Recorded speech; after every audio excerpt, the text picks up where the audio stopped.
Good evening, ladies and gentlemen. Welcome to Ped's Place. I'm your host, Ped. On today's episode of Ped's Place, we're going to dive straight into the English language, particularly the science realm of the English language. We're going to discover some word origins, what it means, where it comes from, things like that. Common misconceptions with common words.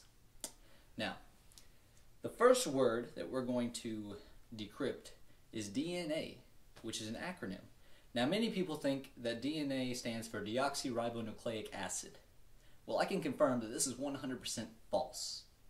DNA is actually a clever acronym for Don't Never Appreciate, which, as you can tell from the English language we've learned in like the 5th grade, don't never is a double negative. So when you say don't never appreciate, that means always appreciate. So always appreciate what you do.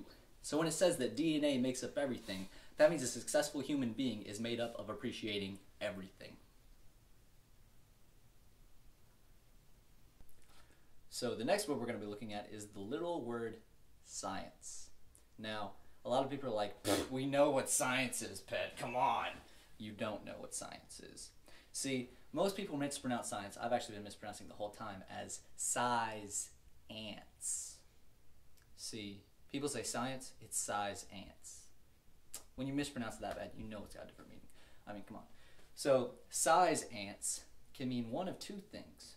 Now, one, it can, well, actually one of three things. One, it can be the guy from Duck Dynasty, you know, his ants. Like his ant farm, in which he grows ants and cultivates them to be his minions forever.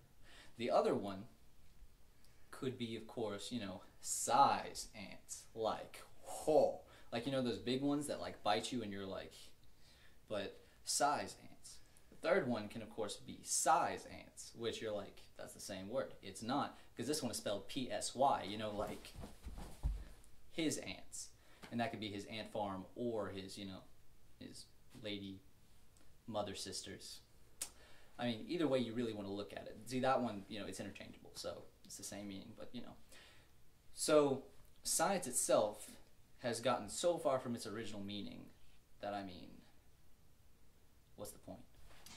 Alright, the second word we're going to look at is the word atmosphere. Now, you can tell pretty much by its structure and everything that's made up of two Greek words.